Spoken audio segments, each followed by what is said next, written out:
મિત્રો, જરા વિચારો, એક માં જેણે પોતાના કાળજાના ટુકડાને ઉછેરવા માટે પોતાની યુવાની, પોતાના ઘરેણાં, પોતાની ઊંઘ એ સુધી કે પોતાની રોટલી પણ કુરબાન કરી દીધી. એ જ દીકરાએ એક દિવસે માને હસતા હસતા કહ્યું, માં ચાલ, તને બાબા વેદનાથના દર્શન કરાવી લાવું. માં ખુશીથી રોઈ પડી. એને ક્યાં ખબર હતી કે દીકરો એને ભગવાનના દર્શન કરાવવા નહીં, પરંતુ ભગવાનના દરવાજે હંમેશા માટે છોડવા લઈ જઈ રહ્યો છે. પરંતુ મિત્રો, કહેવાય છે ને, ભગવાનના ઘરે દેર છે, અંધેર નથી. જે માને દીકરાએ બોજ સમજીને મંદિરના પગથિયા પર ફેંકી દીધી, એ જ માને બાબા ભોળાનાથે એવી ઊંચકી કે પૂરું દેવઘર એના ચરણોમાં ઝૂકવા લાગ્યું. અને પછી એક દિવસ એ જ દીકરો ફાટેલી હાલતમાં, તૂટેલો, બરબાદ થઈને એ જ મંદિરના પગથિયા પર પાછો ફર્યો અને સામે જે જોયું, એના પગ તળેથી જમીન ખસી ગઈ. મિત્રો, હું છું તમારી પોતાની બહેનપણી અને તમે જોઈ રહ્યા છો તમારું પોતાનું ચેનલ સંગીતા કે વાત. આજની આ વાર્તા માત્ર વાર્તા નથી, આ એ દરેક ઘરનો અરીસો છે જ્યાં મા બાપને ગડપણમાં બોજ સમજવામાં આવે છે. વાર્તા શરૂ કરતા પહેલા વિડીયોને એક લાઇક જરૂર કરી દો અને ચેનલ પર નવા છો તો સબસ્ક્રાઈબ કરીને ઘંટી દબાવી દો, જેથી આવી દિલને સ્પર્શી જતી વાર્તાઓ તમારા સુધી સૌથી પહેલા પહોંચે. તો ચાલો મિત્રો જઈએ બિહારના એક નાના સરખા ગામની એક કાચી કેડીઓ પર, જ્યાંથી શરૂ થાય છે આપણી આજની વાર્તા. બિહારના મુંગેર જિલ્લાનું એક નાનું એવું ગામ, રામપુર બકરી. ગામના છેલ્લા છેડે માટી અને નળિયાવાળું એક નાનું ઘર, જેના આંગણામાં તુલસીનો ક્યારો અને દરવાજે આંબાનું એક જૂનું ઝાડ. આ જ ઘરમાં રહેતી હતી શાંતિ દેવી, અને નામ પ્રમાણે જ શાંત, સરળ અને મમતાથી ભરેલી. શાંતિ દેવીના લગ્ન 16 વર્ષની ઉંમરે થયા હતા. પતિ રઘુનાથ ગામમાં જ ખેતી કરતા હતા. જિંદગી ગરીબી હતી પણ સુકૂનથી ભરેલી. લગ્નના 5 વર્ષ પછી ઘરમાં કિલકિલારી ગુંજી. દીકરો થયો, નામ રાખ્યું વિવેક. શાંતિ દેવીએ દિવસે એટલી ખુશી હતી કે આખા ગામમાં ગોળ વેચી આવી. રાત્રે દીકરાને છાતીએ વળગાડીને બોલી, રઘુનાથજી જોજો, આપણો વિવેક એક દિવસ ખૂબ મોટો માણસ બનશે. આપણે ભલે ભૂખ્યા ઊંઘી જઈએ, પણ આને ક્યારેય કોઈ કમી નહીં થવા દઈએ. પરંતુ મિત્રો, કિસ્મતને કદાચ શાંતિ દેવીનું હાસ્ય મંજૂર નહોતું. વિવેક હજી ફક્ત 4 વર્ષનો હતો જ્યારે એક ચોમાસાની રાત્રે ખેતરેથી પાછા ફરતા રઘુનાથને સાપે ડંખ માર્યો. સવાર થતા થતા શાંતિ દેવીના માથાનું સિંદૂર પૂછાઈ ચૂક્યું હતું. આખું ગામ કહેવા લાગ્યું, હવે આ એકલી ઓરત બાળકને કેવી રીતે ઉછેરશે? કોઈ સગા સંબંધીઓને સોંપી દો. પરંતુ શાંતિ દેવીએ દિવસે પોતાના પતિની ચિતા સામે હાથ જોડીને સોગંદ ખાધા, જ્યાં સુધી મારો શ્વાસ ચાલશે, મારો વિવેક કોઈની આગળ હાથ નહીં ફેલાવે. હું મજૂરી કરીશ, ભૂખી રહીશ, પણ પોતાના દીકરાને ભણાવી ગણાવીને માણસ બનાવીશ. અને મિત્રો, પછી શરૂ થયો એક માની તપસ્યાનો એ સફર, જેને સાંભળીને પથ્થર પણ પીગળી જાય. શાંતિ દેવી સવારે 4 વાગે ઉઠતી, પેલા ઘરનો ચૂલો સળગાવતી, વિવેક માટે રોટલી બનાવતી, પછી બીજાના ખેતરોમાં ડાંગર રોપવા જતી રહેતી. બપોરના બળબડતા તડકામાં એમની પીઠ શેકાઈ જતી, હાથમાં ફોલ્લા પડી જતા, પરંતુ સાંજે જ્યારે વિવેક દોડીને મામા કહેતો, એમને બાજી પડતો તો બધો થાક જાણે પાણી બનીને વહી જતો. ગામમાં કેટલી વાર એવું બન્યું કે ઘરમાં ફક્ત 2 રોટલી બચતી. શાંતિ દેવી બંને રોટલી વિવેકની થાળીમાં મૂકી દેતી અને પોતે પાણી પીને કહેતી, બેટા, માનો તો આજે ઉપવાસ છે. માસૂમ વિવેક પૂછતો, માં, તમારો ઉપવાસ રોજ રોજ કેમ હોય છે? અને શાંતિ દેવી હસીને એનું માથું પંપાળી દેતી. એ હાસ્ય પાછળ છુપાયેલી ભૂખને સમય કોણ સમજી શકત? વિવેક ભણવામાં હોશિયાર હતો. જ્યારે 10મા ધોરણમાં આખા ગામમાં પ્રથમ આવ્યો તો માસ્ટરજીએ કહ્યું, શાંતિ દેવી, આ છોકરાને શહેરમાં મોકલો. આ હીરો છે, અહીં માટીમાં દબાવવા ન દો.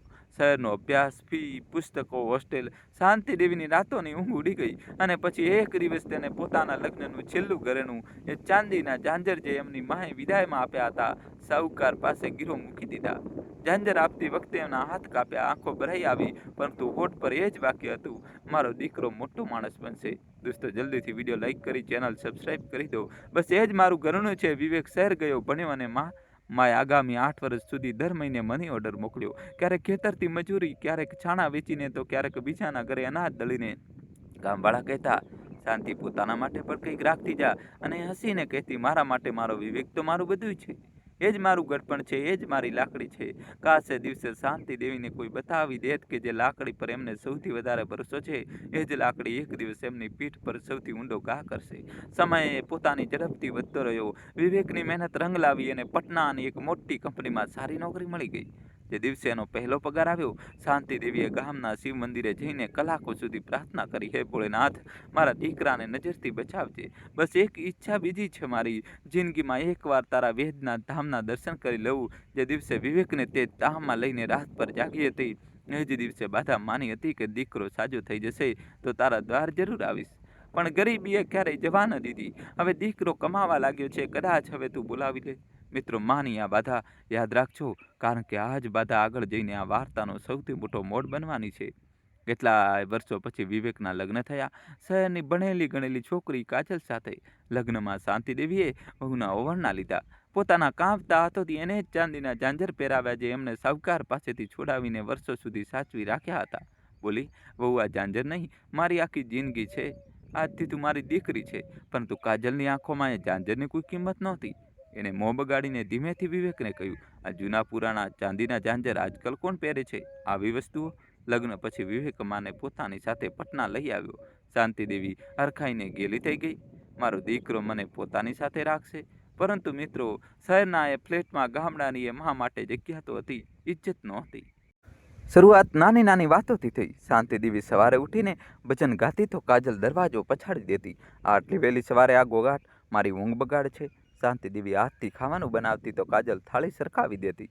એમના હાથનું બનાવેલું હું નથી ખાતી, ખબર નહીં કેવી રીતે બનાવે છે. કોઈ મહેમાન આવતું તો કાજલ માને અંદરના રૂમમાં મોકલી દેતી. તમે અંદર રહો માં, તમારા ગામડિયા રીત રિવાજો એ સારા નથી લાગતા. અને વિવેક ચૂપ રહેતો. એ વિવેક જે ક્યારે માના આંચલ વગર ઊંઘી શકતો નહોતો, હવે માના આંસુ તરફ જોતો પણ નહોતો. એક રાત્રે શાંતિદેવીને ઉધરસ ઉપડી. રાતભર ઉધરસ ખાતી રહી. સવારે કાજલે મહેણું માર્યું. આખી રાત ઊંઘવા ન દીધી. બીમાર ડોશીને ધોવાની જવાબદારી આપની જ કેમ છે? દવાઓનો ખર્ચો અલગ, ઉપરથી આ રોજના નાટક. શાંતિદેવી રસોડાના દરવાજે ઊભી રહીને બધું સાંભળી રહી હતી. એ દિવસે તેમણે પોતાની ઉધરસને સાડીના પાલવમાં દબાવી લીધી. એ દિવસ પછી એ બીમાર હોવા છતાંય કોઈને ન કહેતી. ચૂપચાપ ગરમ પાણી પીને ઊંઘી જતી. મિત્રો, એક મા માટે સૌથી મોટું દર્દ ભૂખ નથી હોતી, ગરીબી નથી હોતી. સૌથી મોટું દર્દ હોય છે પોતાના આજ દીકરાના ઘરમાં પરાયા થઈ જવું. પછી ઘરમાં નાની પરી આવી, વિવેક અને કાજલની દીકરી પીહુ. શાંતિદેવીની જિંદગીમાં જાણે ફરીથી વસંત આવી ગઈ. પીહુ દાદીને વળગેલી રહેતી. દાદી એને હાલરડા સંભળાવતી, રાજા રાણીની વાર્તાઓ સંભળાવતી, પોતાના ભાગની મીઠાઈ તેને ખવડાવી દેતી. પીહુ તોતલી ભાષામાં કહેતી, દાદી તું મારી સૌથી સારી દોસ્ત છે. અને શાંતિદેવી એને છાતીએ લગાડીને વિચારતી, ચાલો આ ઘરમાં કોઈ તો છે જે મને પ્રેમ કરે છે. પરંતુ કાજલને આ સંબંધ પણ ખૂંચતો હતો. એ પીહુને દાદીથી દૂર રાખવા લાગી. ગામડાની ગંદી ટેવો ન શીખવાડ મારી દીકરીને. અને પછી આવ્યો એ દિવસ જેને બધું જ બદલી નાખ્યું. મિત્રો, કહાની છેલ્લા સુધી જોજો ને ચેનલ સબસ્ક્રાઈબ કરી દો. વિવેકની કંપનીમાં એની બઢતી થઈ. ઘરમાં પાર્ટી રાખવામાં આવી. મોટા મોટા અફસર આવ્યા. શાંતિદેવી ખુશ થઈને પોતાની જૂની પણ સાફ ધોયેલી સાડી પહેરીને બહાર આવી. દીકરાની પ્રગતિ જોવા. ત્યારે જ કાજલે બધાની સામે કહ્યું, અરે આ મારી જૂની કામવાળી બાઈ છે. આમાં તમે અંદર જાઓ. કામવાળી બાઈ? મિત્રો, જે કોખે વિવેકને 9 મહિના ઉછક્યો, જે હાથોએ ભૂખ્યા રહીને એને રોટલીઓ ખવડાવી, એને જે દીકરાના ઘરમાં કામવાળી બાઈ કહી દેવાય? અને વિવેક સાંભળ્યું અને મોં ફેરવી લીધું. રાત્રે શાંતિદેવી પોતાના રૂમમાં રઘુનાથની તસવીર સામે બેસીને ખૂબ રોઈ. સાંભળો છો જી, તમારો વિવેક ખૂબ મોટો માણસ બની ગયો છે. એટલો મોટો કે હવે એની મા એને ખૂબ નાની દેખાય છે. દિવસો વીતતા ગયા અને કાજલના મહિના હવે ખુલ્લી બાંગમાં બદલાઈ ગયા. વિવેક ફેસલો કરી લેતો, કાં તો આ ડોશી આ ઘરમાં રહેશે, કાં તો હું. મારી બહેનપણીઓ આવે છે તો મને શરમ આવે છે. અને પીયુના એડમિશન માટે મોટો ફ્લેટ લેવો છે. એમનો રૂમ ખાલી થશે તો કેટલો કામ આવશે? વિવેક કઈ દિવસો સુધી ગૂંચવાયેલો રહ્યો. ક્યારેક રાત્રે એને બાળપણ યાદ આવતું. માનું ભૂખ્યા પેટે ઊંઘવું, વરસાદમાં પલળીને એને સ્કૂલે મૂકવા જવું. પરંતુ મિત્રો, જ્યારે કાનમાં રોજ ઝેર તોડવામાં આવે તો સારા દિલ પણ પથ્થર થઈ જાય. અને વિવેકનું દિલ તો હવે પૈસાની ચમકમાં એમ પણ અંધ થઈ ચૂક્યું હતું. એક રાત્રે કાજલ જ રસ્તો બતાવ્યો. સીધા ઘરમાંથી કાઢી મૂકશો તો સમાજ તૂટશે, સગા સંબંધીઓ સવાલ કરશે. કોઈ એવો ઉપાય વિચાર કરો કે સાપ પણ મરી જાય અને લાકડી પણ ન તૂટે. સાંભળ, તારી માં હંમેશા વેદનાથ ધામ જવાની રટ લગાવ્યા કરે છે ને. લઈ જાય એમને દેવઘર. ત્યાં લાખોની ભીડ હોય છે. ભીડમાં ગરડા લોકો રોજ ખોવાઈ જાય છે. કોઈ શંકા પણ નહીં કરે. ગામમાં કહી દઈશું કે માં તીર્થમાં ખોવાઈ ગઈ, બહુ શોધી પણ ન મળી. મિત્રો, જરા વિચારો, જે મંદિરમાં લોકો પાપ ધોવા જાય છે એ જ મંદિરને આ દીકરાએ પોતાની માને ફેંકી દેવાની જગ્યા તરીકે પસંદ કર્યું. આનાથી મોટું પાપ બીજું શું હોઈ શકે? બીજી સવારે વિવેક માના રૂમમાં ગયો. વર્ષો પછી તેને માના પગ સ્પર્શ કર્યા. શાંતિદેવી ચમકી ગઈ. વિવેકે હસીને કહ્યું, માં, ઘણા દિવસોથી વિચારતો હતો તારી એ બાધા બાકી છે, એ બાબા વેદનાથના દર્શનની. ચાલ, આ સોમવારે હું તને દેવઘર લઈ જાઉં છું. શ્રાવણ મહિનો છે, બાબાનો સૌથી પ્રિય સમય. શાંતિદેવીની આંખોમાંથી ગંગા જમના વહેવા લાગી. એમણે કાંપતા હાથોથી દીકરાનો ચહેરો પકડ્યો. માથું ચૂમ્યું. મારો રાજા બેટા, મને ખબર હતી મારો વિવેક બદલાયો નથી. આ તો શહેરની હવા હતી. ભોળેનાથ તને 7 જન્મથી ખુશીઓ આપે. તે આજે મારી 40 વર્ષ જૂની બાધા યાદ રાખી. મિત્રો, એ ક્ષણે વિવેકની આંખો એકવાર ઝૂકી જરૂર. કદાચ ક્યાંક અંદરનો કોઈ ખૂણો કાપ્યો પણ હશે, પરંતુ એણે કાંપતા ખૂણાને કચડી નાખ્યો. એ રાત્રે શાંતિદેવી ઊંઘીને સૂકી. ખુશીના માર્યા એમણે પોતાની પેટી ખોલી. એ લાલ કિનારાવાળી સાડી કાઢી જે એમણે વર્ષોથી બાબાના દર્શનવાળા દિવસ માટે સાચવી રાખવામાં આવી હતી. એક નાની પોટલી બાંધી, એમાં રાખ્યો ગંગાજળનો લોટો, થોડો અક્ષત, બીલીપત્ર અને રુદ્રાક્ષની માળા જે રઘુનાથની છેલ્લી નિશાની હતી. પોટલી બાંધતા બાંધતા એ બડબડી રહી હતી, ભોળા બાબા, 40 વર્ષ બગાડી દીધા તે બોલવામાં, પણ બોલાવી તો લીધી. હવે તારા દર્શન કરી લઉં તો ભલે એ જ દિવસ પ્રાણ નીકળી જાય. કોઈ દુઃખ નથી. કાશ એમને ખબર હોત કે બાબાના દરબારમાં એમના પ્રાણ નહીં, એમનો આખો સંસાર છૂટી જવાનો છે. જવાના દિવસે સવારે પીવું દાદીને વળગી પડી. દાદી, જલ્દી આવજો, મારા માટે બાબાનો પ્રસાદ લાવજો. શાંતિદેવીએ પોતરીનું માથું ચૂમ્યું. જરૂર લાવીશ મારી પરી. દાદી તારા માટે પેંડા લાવશે, બંગડીઓ લાવશે. કાજલ દરવાજે ઊભી રહીને હસી રહી હતી. એ હાસ્ય, મિત્રો, એ હાસ્ય વિદાયનું નહીં પણ વિજયનું હતું. ગાડી પટનાથી દેવઘર તરફ દોડી રહી હતી. રસ્તાભર શાંતિદેવી બાળકોની જેમ ચહેકી રહી હતી. બારીમાંથી બહાર લીલા ચમખેતરો જોઈને બોલી, વિવેક, યાદ છે તું નાનો હતો તો પૂછતો હતો, માં વાદળા ક્યાં ઊંઘે છે? અને હું કહેતી હતી, પહાડોના ખોળામાં. જેમ તું મારા ખોળામાં ઊંઘે છે, વિવેક. હું હા જવાબ આપ્યો. એની નજર રસ્તા પર હતી, પરંતુ મગજમાં કાજલના છેલ્લા શબ્દો ગુંજી રહ્યા હતા, કામ પૂરું કરીને જ પાછો ફરજે. શાંતિદેવી સંભળાવતી રહી, તને ખબર છે, જ્યારે તું 8 વર્ષનો હતો, તને મિયાદી તાવ આવ્યો હતો. 7 દિવસ સુધી તાવ ઉતરતો નહોતો. વેદજીએ કહી દીધું હતું કે હવે ભગવાન જ માલિક છે. એ રાત્રે હું આંગણામાં ઊભી રહીને ભોલેનાથ સાથે લડી પડી હતી. કહ્યું હતું, મારા બાળકને કંઈ થયું તો હું તને ક્યારેય બીલીપત્ર નહીં ચડાવું. અને પછી હાથ જોડીને બાધા માની, આને સાજો કરી દે, હું પગે તારા વેદનાથ ધામ આવીશ. બીજી સવારે તારો તાવ ઉતરી ગયો હતો. બેટા, આજે 40 વર્ષ પછી એ બાધા પૂરી થવા જઈ રહી છે, અને એ પણ તારી સાથે. આનાથી મોટું સુખ શું હોય કોઈ મા માટે? મિત્રો, વિચારો, એ દીકરાના કાળજા વિશે જે મા પોતાની જાનની બાધાનો કિસ્સો સંભળાવતી હતી, એ દીકરો એ માને એ જ બાધાના બહાને ઠેકાણે લગાવવા જઈ રહ્યો હતો.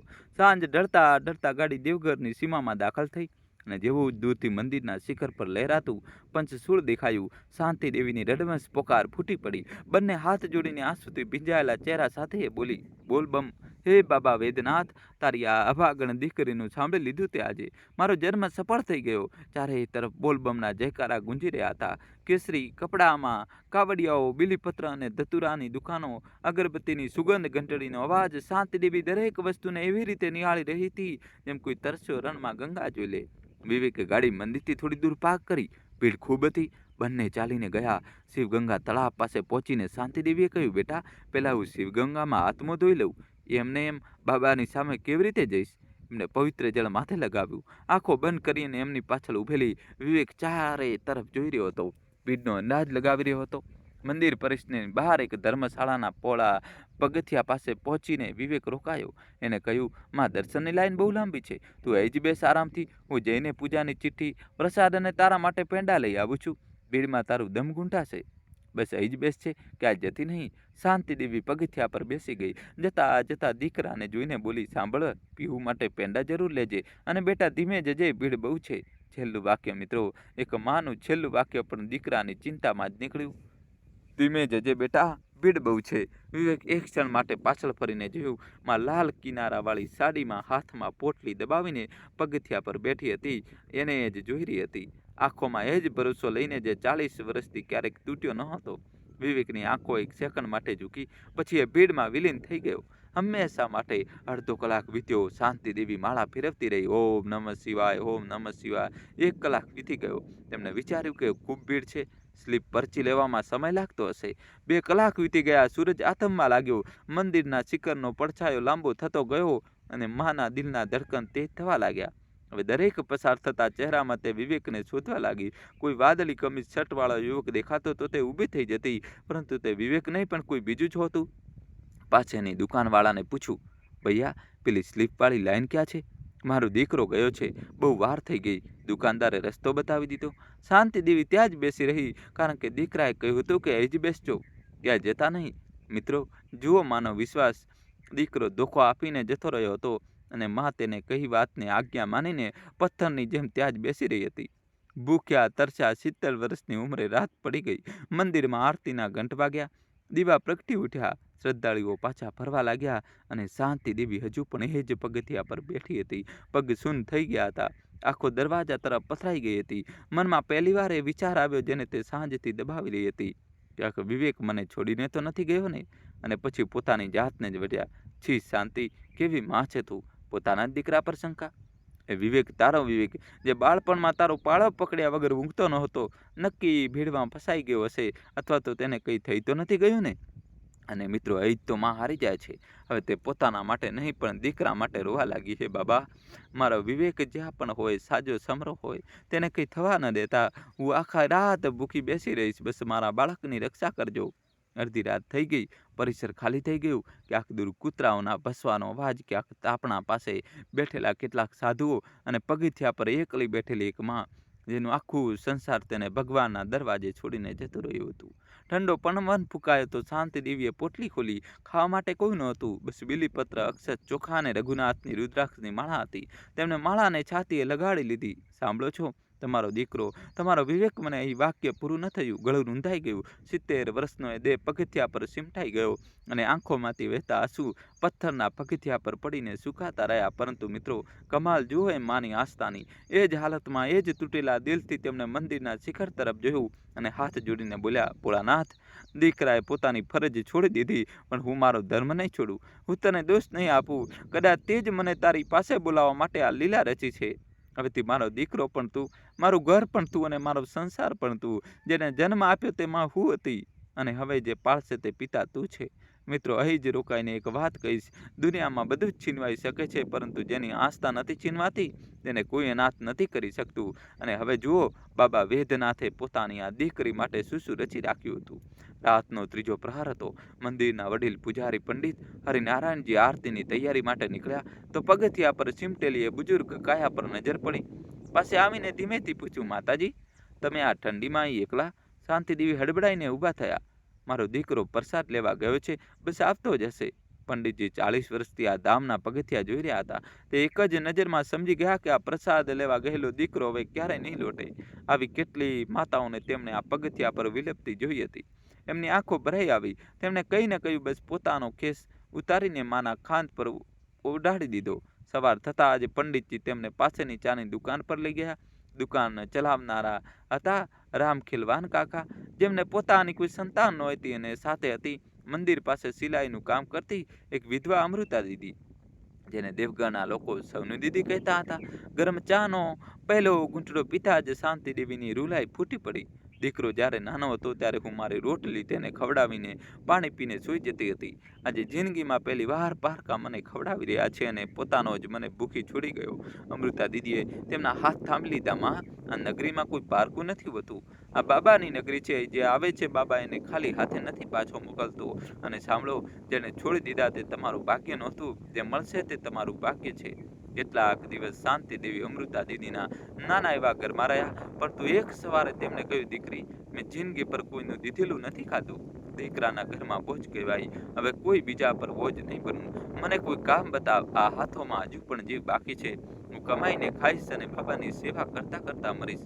મિત્રો, જરા વિચારો, 70 વર્ષની ઉંમર, તૂટેલું દિલ, પારકું શહેર, અને છતાં પણ સ્વાભિમાન એવું કે ભીખ નહીં પણ કામ માંગ્યું.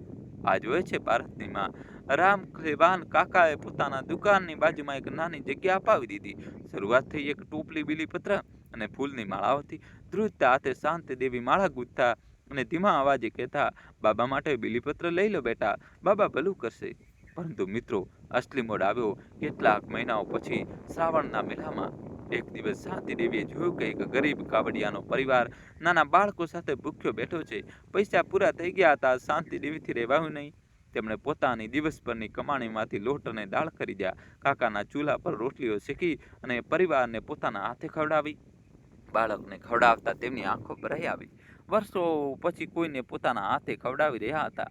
એ કાવડિયાએ જતા જતા તેમના પગ સ્પર્શ કરીને કહ્યું, માતાજી, બાબાના દર્શન તો કરી લીધા, પણ અન્નપૂર્ણાના દર્શન આજે થયા છે. બસ એ જ રાત્રે શાંતિ દેવીએ નિર્ણય કર્યો, હવે આજ મારી પૂજા હશે. બાબાના ભૂખ્યા ભક્તોને જમાડીશ. જે આપી શકે તે 2 રૂપિયા આપે, જે ના આપી શકે તે માના આશીર્વાદ લઈ જાય. મિત્રો કહાની હજુ બાકી છે, છેલ્લા સુધી જોજો. હવે કહાનીમાં એવો જબરજસ્ત ટ્વિસ્ટ આવશે કે તમે જોતા જ રહી જશો. દીકરા વહુનો એવો બદલો લેવામાં આવશે કે તમારા પગ નીચેની જમીન સરકી જશે. મિત્રો હજી સુધી વિડીયોને લાઇક ન કર્યો હોય તો જલ્દીથી તમારા ભાઈ માટે મિત્રો વિડીયો લાઇક કરીને ચેનલ સબસ્ક્રાઈબ કરી દો. અને શરૂ થઈ માની રસોઈ. પહેલાં એક ચૂલો, 2 તપેલીઓ. પછી ધીમે ધીમે વાત ફેલાવા લાગી. મંદિર પાસે એક માતાજી છે, પોતાના હાથે ખવડાવે છે, માથા પર હાથ મૂકીને આશીર્વાદ આપે છે.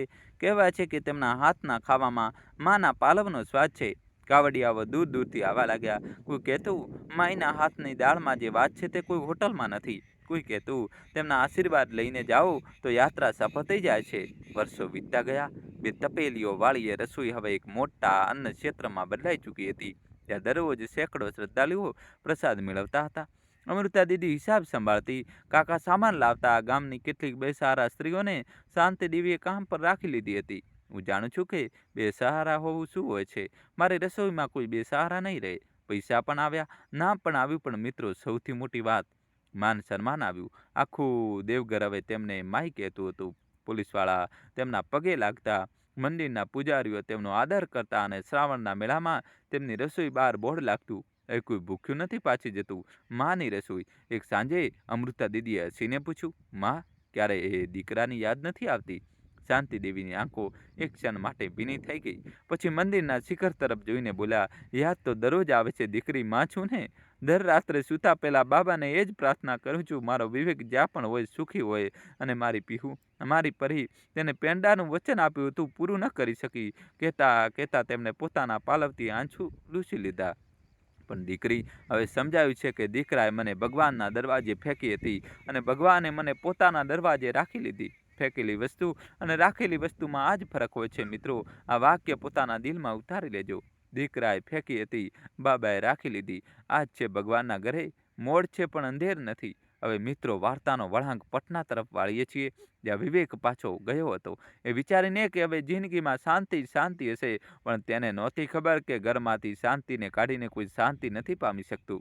ગામ અને સગા સંબંધીઓમાં કહી દેવામાં આવ્યું કે માં દેવગઢની ભીડમાં ખોવાઈ ગઈ. બહુ સુધી છાપામાં પણ છપાવ્યું. કેટલાક લોકોએ અફસોસ વ્યક્ત કર્યો, કેટલાકની આંખોમાં શંકા હતી. પણ સમય સાથે વાત દબાઈ ગઈ. પરંતુ મિત્રો ઉપરવાળાની અદાલતમાં કોઈ ફાઇલ દબાતી નથી. સૌથી પહેલાં તૂટી પીહુ. તે રોજ પૂછતી, પાપા દાદી ક્યારે આવશે? દાદી મારા માટે પેઢા લાવવાના હતા. દરેક સવાલ વિવેકના કાળજામાં ખીલીની જેમ વાગતો. ધીમે ધીમે પીહુ ગુમસુમ રહેવા લાગી. રાત્રે દાદીની સંભળાવેલી વાર્તાઓ બડબડતી. પછી કડપૂસ થઈને ધંધો તૂટી પડ્યો. વિવેક પ્રગતિના નશામાં નોકરી છોડીને પોતાનો બિઝનેસ શરૂ કર્યો હતો. ભાગીદારે દગો આપ્યો. બધી મૂડી ડૂબી ગઈ. ફ્લેટ વેચાઈ ગયો, ગાડી વેચાઈ ગઈ. અને જ્યારે ખિસ્સું ખાલી થયું ત્યારે અસલી ચહેરા દેખાયા. જે કાજલ કહેતી હતી કે ડોશી બોજ છે, એ જ કાજલ એક દિવસ કહ્યું, હું આ કંગાળ સાથે નથી રહી શકતી. અને તે પીવુને નાનીના ઘરે છોડીને કાયમ માટે જતી રહી. એક રાત્રે વિવેક ભાડાના એક નાના ઓરડામાં એકલો બેઠો હતો. લાઇટ કાપેલી હતી, ભૂખ લાગી હતી અને ઘરમાં એક સૂકી રોટલી પડી હતી. રોટલીનો પહેલો ટુકડો ભાંગતા તેના હાથ ધ્રુજી ગયા. આંખો સામે દ્રશ્ય ફરી ગયું. માં પોતાની બંને રોટલીઓ તેની થાળીમાં મૂકીને કહી રહી છે, બેટા મારો તો આજે ઉપવાસ છે. અને મિત્રોએ રાત્રે આખા 4 વર્ષ પછી વિવેક ફાટ ફાટ રોઈ પડ્યો. દિવાલ સાથે માથું પછાડીને ચીસ પાડી, માં, ઓ માં, તું ક્યાં છે માં? મેં આ શું કરી દીધું? બીજી સવારે નાનીના ઘરેથી પીવુનો ફોન આવ્યો. નાની એવી વાણીમાં તેને બસ એટલું જ કહ્યું, પાપા રાત્રે સપનામાં દાદી આવ્યા હતા. કહેતા હતા કે હું બાબાના ઘરમાં છું બેટા. પાપા દાદી દેવઘરમાં જ ખોવાયા હતા ને? તમે તેમને શોધવા કેમ નથી જતા? બાળકીનો આ સવાલ. મિત્રો ભગવાન ક્યારેક ક્યારેક સૌથી મોટો સંદેશ સૌથી નાના બાળકની જીભથી મોકલાવે છે. વિવેક એ જ દિવસે ઊભો થયો. કિસ્સામાં બચેલા છેલ્લા કેટલાક 100 રૂપિયા લીધા અને દેવઘરની બસ પકડી લીધી. આ વખતે ગાડી નહોતી, એસી નહોતું, હતું તો ફક્ત પશ્ચાતાપનો બોજ જે હિમાલયથી પણ ભારે હતો. શ્રાવણ મહિનો હતો. દેવઘર ફરી બોલબમથી ગુંજી રહ્યું હતું. એ જ રસ્તા, એ જ દુકાનો, એ જ શિવગંગા. વિવેક ભિખારીઓ જેવી હાલતમાં મંદિર તરફ આગળ વધી રહ્યો હતો. વધેલી દાઢી, ઊંડી ઉતરી ગયેલી આંખો, તૂટેલી ચપ્પલ. તે એ જ ધર્મશાળાના પગથિયા પાસે પહોંચ્યો જ્યાં 4 વર્ષ પહેલા માને બેસાડીને ગયો હતો. મિત્રો કહાની છેલ્લા સુધી જોજો, હવે ટ્વિસ્ટ આવશે.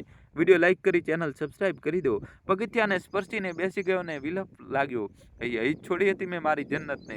ત્યારે તેના કાને અવાજ પડ્યો. પાસેથી પસાર થતા 2 કાવડિયાઓ વાતો કરતા હતા. ભાઈ જમવાનું તો માની રસોઈમાં જ જમવું. માઈ પોતાના હાથે પીરસે છે. કહેવાય છે કે માની આશીર્વાદ લાગે તો બગડેલી કિસ્મત પણ સુધરી જાય છે. જાતે વિચારો, તેમને પોતાનો દીકરો એ છોડી ગયો હતો અને આજે આખું દેવઘર તેમનો દીકરો છે.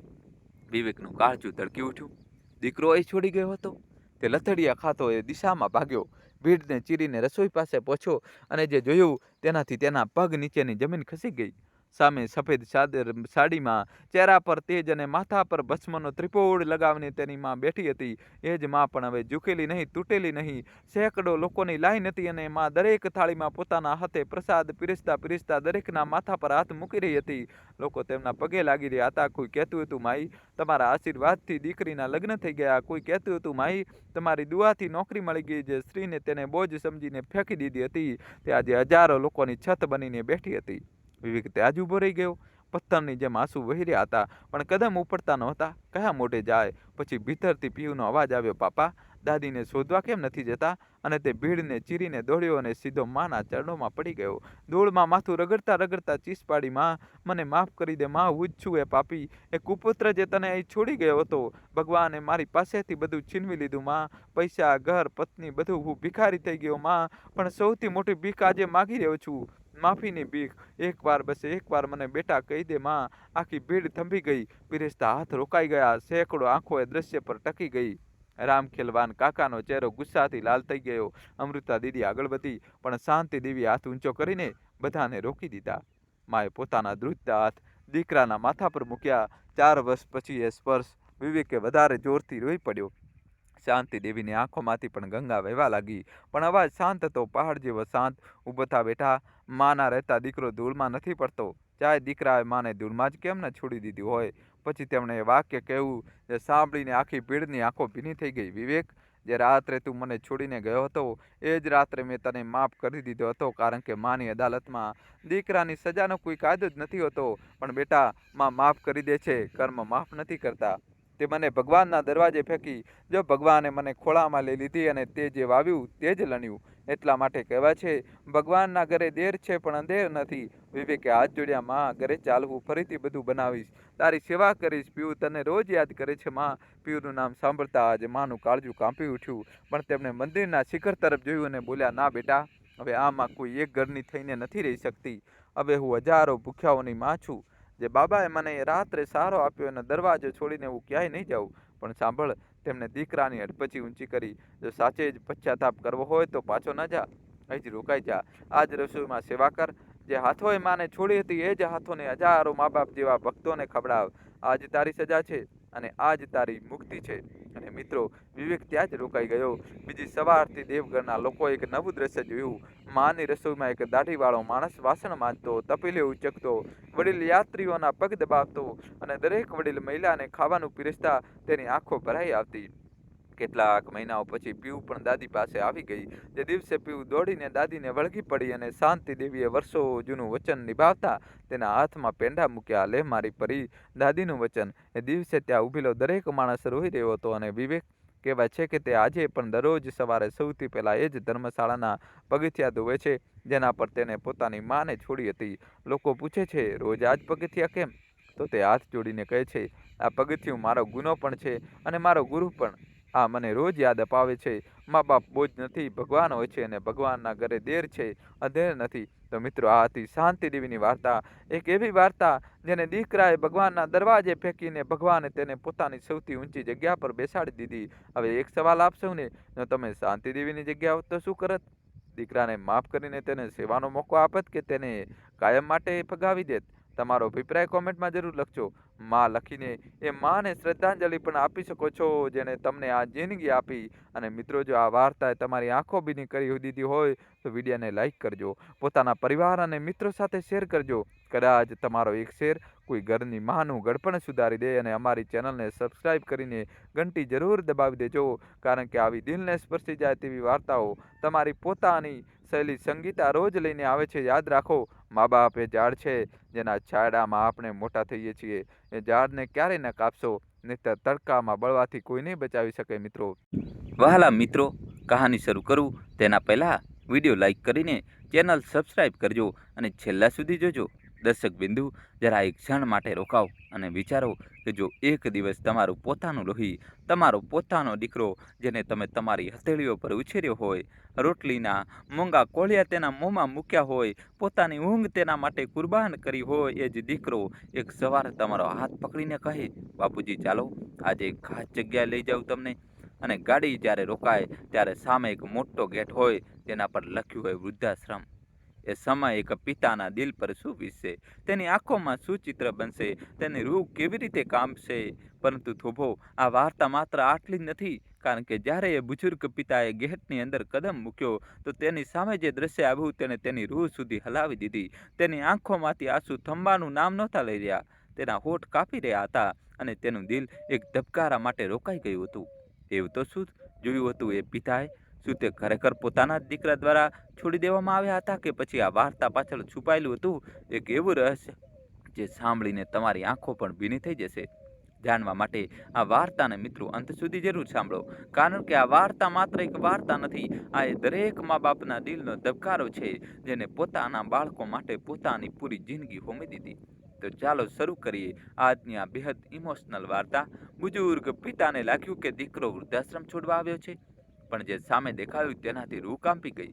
વાત છે ઉત્તર પ્રદેશના એક નાના એવા કસ્બા રામપુરની. આ જ કસ્બામાં રહેતા હતા રામેશ્વર પ્રસાદજી. ઉંમર એ જ કોઈ 70ની આસપાસ. ચહેરા પર કરચલીઓની લકીલો જરૂર હતી, પણ એ કરચલીઓમાં એક અજીબસી ચમક હતી, એક મહેનતુ ઇન્સાનની ચમક, એક ઈમાનદાર જિંદગીની ચમક. રામેશ્વરજી પોતાની જિંદગીના 38 વર્ષ એક સરકારી શાળામાં માસ્ટર સાહેબ તરીકે વિતાવી ચૂક્યા હતા. પૂરા કસ્બામાં તેમને માસ્ટરજીના નામે જ પોકારવામાં આવતા હતા. બાળકો તો ઠીક, ઘરડા જવાન પણ જ્યારે તેમની સામેથી પસાર થતા તો હાથ જોડીને નમસ્તે માસ્ટરજી જરૂર કહેતા. રામેશ્વરજીની પત્નીનું નામ હતું કમલાદેવી, એક એવી ઓરત જેની આંખોમાં હંમેશા મમતાનો સાગર લહેરાતો હતો અને જેના અવાજમાં એક માનીય મીઠાશ હતી, જે કોઈ પણ થાકેલા ઇન્સાનને ક્ષણભરમાં સુકૂન આપી દે. કમલાદેવીએ પોતાની પૂરી જિંદગી એક મકસદ સાથે જીવી હતી, પોતાના પતિનો સાથ આપવો અને પોતાના દીકરાને એ લાયક બનાવવો કે તે દુનિયામાં માથું ઊંચું કરીને ચાલી શકે. હા, તેમનો માત્ર એક જ દીકરો હતો, આદિત્ય. આદિત્ય એટલે કે સૂરજ. અને સચમુચ રામેશ્વરજી અને કમલાદેવીની જિંદગીનો સૂરજ પણ એ જ હતો. લગ્નના 12 વર્ષ પછી, મન્નતો માંગ્યા પછી, મંદિરોના ચક્કર લગાવ્યા પછી જ્યારે આદિત્ય તેમની ગોદમાં આવ્યો હતો તો બંને તેને ઈશ્વરનો પ્રસાદ માન્યો હતો. માસ્ટરજીએ પોતાના નાના એવા પગારમાંથી એક રૂપિયો જોડીને આદિત્યને ભણાવ્યો. કમલાદેવીએ પોતાની એકમાત્ર સોનાની બંગડીઓ વેચી દીધી હતી, જેથી આદિત્યની કોચિંગની ફી ભરી શકાય, અને આદિત્ય પણ પોતાના મા બાપની અપેક્ષાઓ પર ખરો ઉતર્યો. ભણવામાં હોશિયાર, વાતચીતમાં વિવેકી અને દિલનો એટલો નરમ કે માની એક આહા પર તડપી ઉઠતો હતો.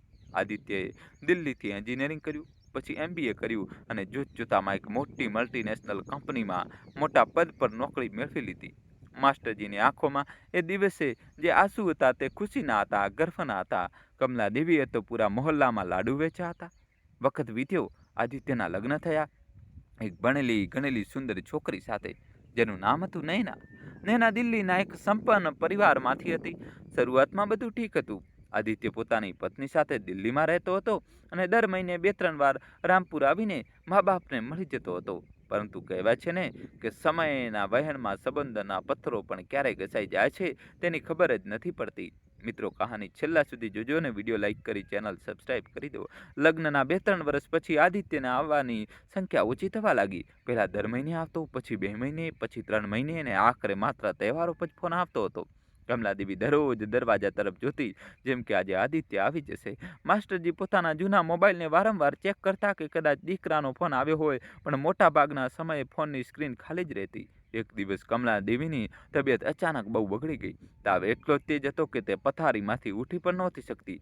માસ્ટરજીએ કાંપતા હાથે આદિત્યને ફોન લગાવ્યો. બેટા, તારી માની તબિયત ઠીક નથી, આવી જાય એકવાર. સામેથી આદિત્યનો અવાજ આવ્યો. બાપુજી, અત્યારે ઓફિસમાં બહુ જરૂરી પ્રોજેક્ટ છે, તમે ડૉક્ટરને બતાવી દો, હું પૈસા મોકલી દઉં છું. માસ્ટરજીએ ફોન મૂકી દીધો. તેમની આંખોમાંથી એક ટીપું આંસુ પડ્યું અને તેમની સફેદ દાઢીમાં સમાઈ ગયું. તે ધીમેથી કમલાદેવી પાસે બેઠા અને તેમનો હાથ પોતાના હાથમાં લીધો. કમલાદેવીએ આંખો ખોલી અને કાંપતા અવાજે પૂછ્યું, આવી રહ્યો છે મારો આદિત્ય? માસ્ટરજી કશું જ કહી ન શક્યા, બસ માથું હલાવી દીધું જુઠ્ઠાણામાં કે હા, આવી રહ્યો છે, કારણ કે તે જાણતા હતા કે એક માનું દિલ તૂટવાથી બચાવવું પણ એક પતિની ફરજ હોય છે. કમલાદેવીની તબિયત સંભળી જરૂર, પણ તે પહેલાં જેવી ક્યારેય ન થઈ શકી. તેમના અંદર એક ખામોશી વસી ગઈ હતી. તે અવારનવાર બારી પાસે બેસીને બહાર જોતી રહેતી, જેમ કે કોઈની રાહ જોતી હોય. ક્યારેક ક્યારેક પોતાના દીકરાના જૂના ફોટોને છાતીએ લગાવીને રોતી, અને જ્યારે માસ્ટરજી રૂમમાં આવતા તો જલ્દીથી આંસુ લૂછી લેતી. પછી એક દિવસ એક અમંગળ સવાર આવી. એ સવાર જેને માસ્ટરજીની દુનિયા ઉજાડી દીધી. કમલાદેવી સવારે ઉઠી, પૂજા કરી, માસ્ટરજીને ચા બનાવીને આપી અને પછી બોલી, જી આજે મન બહુ ભારે છે. આદિત્યનું બાળપણ યાદ આવી રહ્યું છે. યાદ છે તમને, જ્યારે તે નાનો હતો તો મારી સાડીનો પલ્લું પકડીને ઊંઘતો હતો? માસ્ટરજી મુસ્કુરાયા. હા કમલા, બધું યાદ છે મને. કમલાદેવી એક ઊંડો શ્વાસ લીધો અને બોલી, જી જો હું જતી રહું તો તમે એકલા કેવી રીતે રહેશો? માસ્ટરજી હસી પડ્યા. પાગલ, આવી વાતો કેમ કરે છે? તારે ક્યાં જવું છે? બસ આજ તેમની આખરી વાતચીત હતી. એ જ બપોરે કમલાદેવી સોફા પર બેઠા બેઠા ચાલી ગઈ, કોઈ આહટ વગર, કોઈ ફરિયાદ વગર, જેમ કે કોઈ દીવો ધીમેથી બુઝાઈ જાય. માસ્ટરજી પથ્થર બની ગયા. આદિત્ય આવ્યો. ત્રીજા દિવસે અંતિમ સંસ્કાર થઈ ચૂક્યા હતા. દીકરાએ પિતાને ગળે વળગીને રોવાનો નાટક કર્યો, પછી એક અઠવાડિયું રોકાઈને પાછો દિલ્હી ચાલી ગયો. જતી વખતે બોલ્યા, બાપુજી હવે તમે એકલા કેમ રહેશો? અહીં મારી સાથે ચાલો દિલ્હી. માસ્ટરજીની આંખોમાં એક ચમકસી આવી. સાચે બેટા, તું મને તારી સાથે લઈ જઈશ? હા બાપુજી, હવે તમે એકલા નહીં રહો. માસ્ટરજીએ પોતાના જૂના ટ્રંકમાં પોતાની કંઈક જરૂરી વસ્તુઓ રાખી. કમલાદેવીનો એક ફોટો, તેમની જૂની ડાયરી જેમાં તેમણે કવિતાઓ લખી હતી, અને કંઈક જૂના પુસ્તકો જે તેમણે પોતાના બાળકોને ભણાવવા માટે રાખ્યા હતા. ઘરને તાળું લગાવતી વખતે તેમનો હાથ કાપ્યો. 40 વર્ષ આ ઘરમાં વિતાવ્યા હતા. દરેક ઈંટ તેમની ઓળખ હતી. દરેક ખૂણો કમલાદેવીની યાદથી ભરેલો હતો. દિલ્હી પહોંચવા પર શરૂઆતમાં બધું ઠીક લાગ્યું. વહુ નૈનાએ પગ સ્પર્શ કર્યા, ચા બનાવી, મુસ્કુરાઈને વાત કરી. આદિત્યએ પિતાને ઘર બતાવ્યું. માસ્ટરજીએ રાહતનો શ્વાસ લીધો કે કદાચ તેમના આખરી દિવસો સુકૂનથી કપાશે. પર આ સુકૂન બસ કંઈક દિવસોનું જ હતું. જલ્દી જ માસ્ટરજીને અનુભવવા લાગ્યું કે તે ઘરમાં એક મહેમાન પણ નહીં, એક બોજ છે. નૈના તેમની સાથે સરખી રીતે વાત નહોતી કરતી. જ્યારે તે રૂમમાં આવતી, તેના ચહેરા પર એક ખાસ પ્રકારનો સંકોચ હતો. મિત્રો, કહાની છેલ્લા સુધી જોજો અને વિડીયો લાઈક કરી ચેનલ સબસ્ક્રાઈબ કરી દો. આદિત્ય સવારે વહેલો ઓફિસ ચાલી જતો અને રાત્રે મોડો પાછો ફરતો. માસ્ટરજી પોતાના રૂમમાં એકલા બેસી રહેતા. ખાવાનું તેમના રૂમમાં જ આપવામાં આવવા લાગ્યું. બહાનું એ જ હતું કે બાપુજી તમે આરામથી તમારા રૂમમાં ખાઈ લો. ડાઇનિંગ ટેબલ પર બાળકો શોર મચાવે છે. માસ્ટરજીનો એક નાનો પૌત્ર પણ હતો, આર્યન, 7 વર્ષનો. એ બાળક પોતાના દાદાને મળવા તેમના રૂમમાં આવતો તો નૈના તેને ધમકાવીને લઈ જતી. ત્યાં ન જા બેટા, દાદાજીને આરામ કરવા દો. માસ્ટરજીની આંખોમાં આંસુ આવી જતા. એક દાદાને પોતાના પૌત્ર સાથે રમવા માટે તરફડવું પડે, આનાથી મોટું દર્દ શું હોઈ શકે? એક સાંજની વાત છે. માસ્ટરજી પોતાના રૂમમાંથી બહાર આવ્યા, કારણ કે તે આર્યનને કોઈ કવિતા સંભળાવવા માંગતા હતા. એ જ કવિતા જે તેમણે આદિત્યને બાળપણમાં સંભળાવી હતી. ડ્રોઈંગ રૂમમાં નૈના પોતાની કંઈક સહેલીઓ સાથે બેઠી હતી. માસ્ટરજીએ ધીમેથી દરવાજો ખોલ્યો અને અંદર આવ્યા. નૈનાએ તેમને જોયા તો તેનો ચહેરો બગડી ગયો. એક સહેલીએ પૂછ્યું, આ કોણ છે નૈના? નૈનાએ બેરુખીથી કહ્યું, અરે આ આદિત્યના પપ્પા છે, ગામડેથી આવ્યા છે, ખબર નહીં ક્યાં સુધી રહેશે. માસ્ટરજી જેમ કે થીજી ગયા. તેમના પગ ત્યાં જ અટકી ગયા. ખબર નહીં ક્યાં સુધી રહેશે. આ શબ્દો તેમના કાનમાં પીગળેલા શીશાની જેમ ઉતરી ગયા. તેમની આંખો ભરાઈ આવી. તે ચૂપચાપ પાછા પોતાના રૂમમાં ચાલી ગયા. એ રાત્રે આદિત્ય મોડો આવ્યો. માસ્ટરજીએ તેની સાથે વાત કરવાની કોશિશ કરી. બેટા, મને લાગે છે કે હું પાછો ગામડે ચાલી જાઉં. ત્યાં મારું પોતાનું ઘર છે, હું ત્યાં જ ઠીક રહીશ. આદિત્યએ ફક્ત એક નજર પિતા પર નાખી અને બોલ્યો, બાપુજી હવે એ સમય ગયો ત્યારે તમે એકલા રહી શકતા હતા. તમે અહીં જ રહો. પણ તેના અવાજમાં એ ગરમાવો નહોતો જે એક દીકરાના અવાજમાં હોવો જોઈએ. તેમાં એક ઠંડાપણું હતું, એક મજબૂરી હતી. માસ્ટરજી સમજી ગયા. દીકરાને પણ તેમનું રહેવું હવે બોજ લાગી રહ્યું હતું. રાતના અંધારામાં જ્યારે પૂરું ઘર ઊંઘી ચૂક્યું હતું, માસ્ટરજી પોતાની ડાયરી નીકાળતા. તેમાં કમલાદેવીની લખેલી કવિતાઓ હતી. એક કવિતા વાંચતા વાંચતા તે અવારનવાર રોઈ પડ્યા. કમલાદેવીએ એકવાર લખ્યું હતું, તમારી સાથે વિતાવેલી એ સાંજો યાદ આવે છે. ચાંદની રોશનીમાં બેસીને વાતો યાદ આવે છે. તમે કહ્યું હતું જી, સાથ નિભાવીશું આખરી સુધી, પણ સમયની ચાલ પણ કેવી હોય છે યાદ આવે છે. માસ્ટરજી ડાયરીને છાતીએ લગાવતા અને કામતા અવાજે બોલતા, કમલા તું સાચું કહેતી હતી. સાથ નિભાવવાનો વાદો તો આપણે બંને કર્યો હતો, પણ તે પહેલાં જ છોડી દીધો. મને હવે મારો પોતાનો દીકરો પણ મને નથી ચાહતો. તેમની યાદોમાં કમલાદેવીની એ સાંજો તાજી થઈ જતી, જ્યારે બંને આંગણામાં બેસી ચા પીતા હતા. ત્યારે કમલાદેવી તેમના સફેદ વાળમાં તેલ લગાવતી હતી ત્યારે તે બંને આદિત્યના બાળપણની વાતો કરીને હસતા હતા. રોમાંસ જે શબ્દોનો નહોતો, ખામોશીનો હતો, એ પ્રેમ જે બતાવતો નહોતો, નિભાવવાનો હતો. અને હવે તે એકલા હતા, એક ભરેલા પૂરા ઘરમાં એકલા. એક સવારે આદિત્ય તેમના રૂમમાં આવ્યો. તેના ચહેરા પર એક અજીબસી ગંભીરતા હતી. તેણે ધીમેથી કહ્યું, બાપુજી, આજે હું તમને એક જગ્યાએ લઈ જવા માંગુ છું, તૈયાર થઈ જાઓ. માસ્ટરજીએ પૂછ્યું, ક્યાં બેટા? આદિત્યએ નજરો ઝુકાવી લીધી. બસ એક જગ્યા છે, તમે ચાલો તો ખરા. માસ્ટરજીએ પોતાની સૌથી સાફ કમીજ પહેરી, જે કમલાદેવીએ તેમને તેમના આખરી જન્મદિવસે આપી હતી. પગમાં પોતાની જૂની ચંપલો નાખી અને હાથમાં પોતાની લાકડી લીધી. ચાલતા ચાલતા તેમણે એકવાર ફરીને પોતાના રૂમને જોયો. ના જાણે કેમ દિલ ભારે થઈ રહ્યું હતું. ગાડીમાં બેસતી વખતે તેમણે આદિત્યને પૂછ્યું, બેટા, બતાવ તો ખરા, ક્યાં લઈ જઈ રહ્યો છે? આદિત્યએ સ્ટેરિંગ પર હાથ રાખ્યા અને સામે જોતા બોલ્યો, બાપુજી, બસ થોડી વારમાં પહોંચી જઈશું.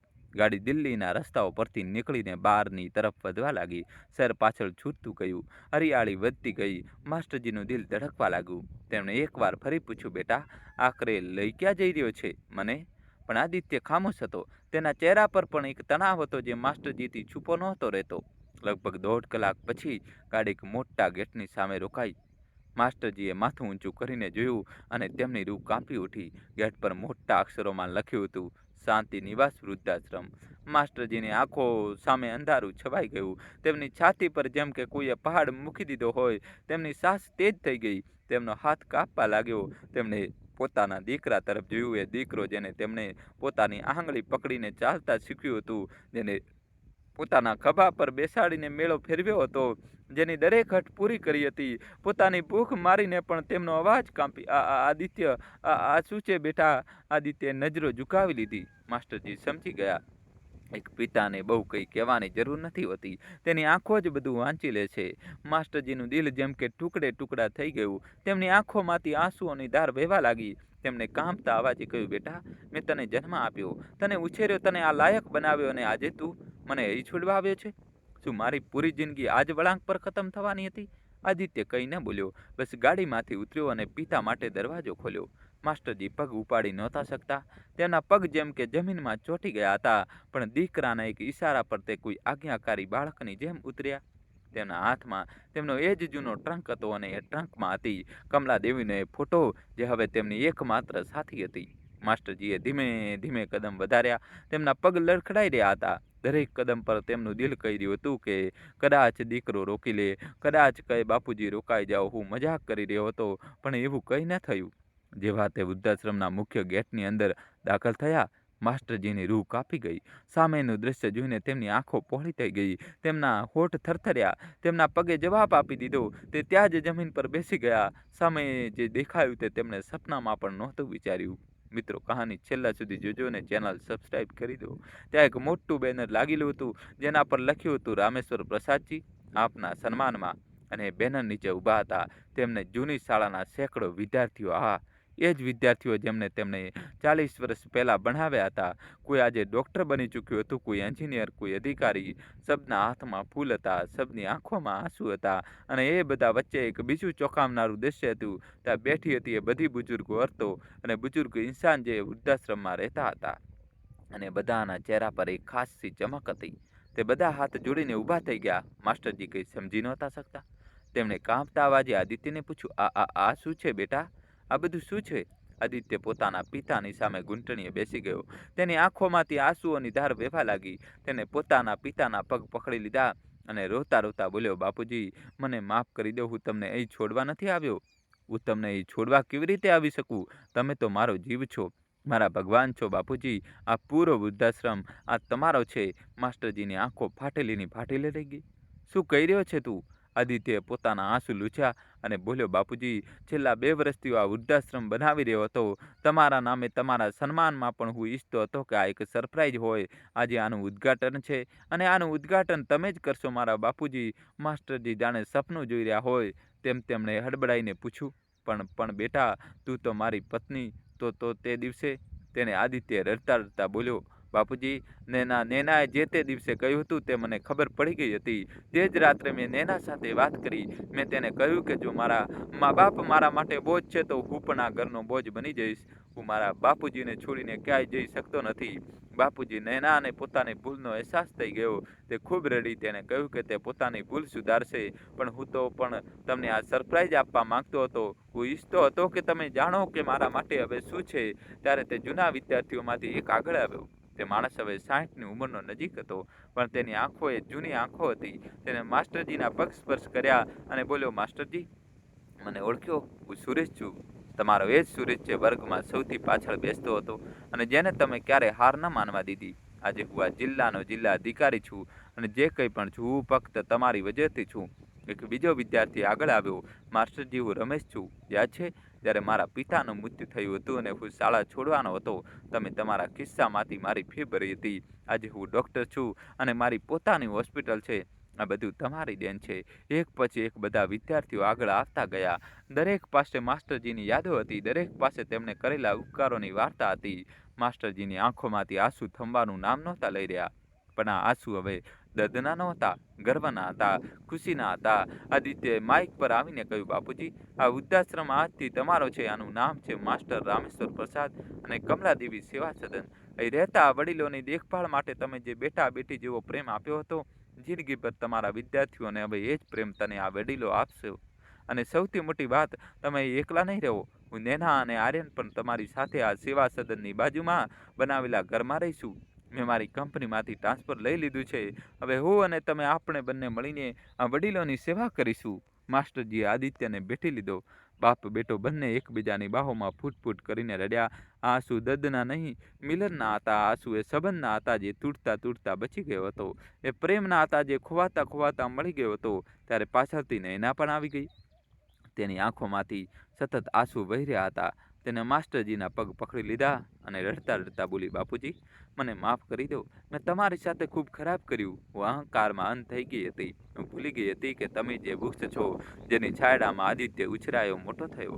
તમે જે મૂળ છો, જેના વગર આ પરિવાર ઊભો રહી શકતો નથી. બાપુજી, શું તમે મને એક તક આપશો? હું તમારી સાચી વહુ બનીને બતાવીશ. માસ્ટરજીએ નૈનાને ઊભી કરી અને તેના માથા પર હાથ મૂક્યો. બેટી, હું તારા પર નારાજ નથી. ભૂલો માણસથી જ થાય છે અને જે ભૂલોને માની લે તે તો વધુ મોટો માણસ બની જાય છે. આજથી તું મારી બેટી છે. બસ એક કામ કરજે, આર્યનને બતાવજે કે તેના દાદા કોણ છે અને તેના પોતાના મૂળિયા સાથે જોડાયેલા રહેવાનું શીખવજે. મિત્રો, કહાની છેલ્લા સુધી જોજો, જબરજસ્ત ટ્વિસ્ટ આવશે.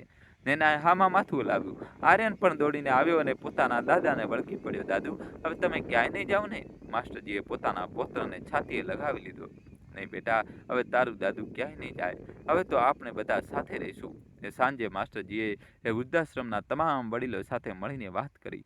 દરેકની વાર્તા સાંભળી. કોઈનો દીકરો વિદેશમાં વસેલો હતો, કોઈની દીકરી સાસરે, તો કોઈનું કોઈ હતું જ નહીં. બધાની આંખોમાં એક જ દર્દ હતું, એકલતાનું દર્દ.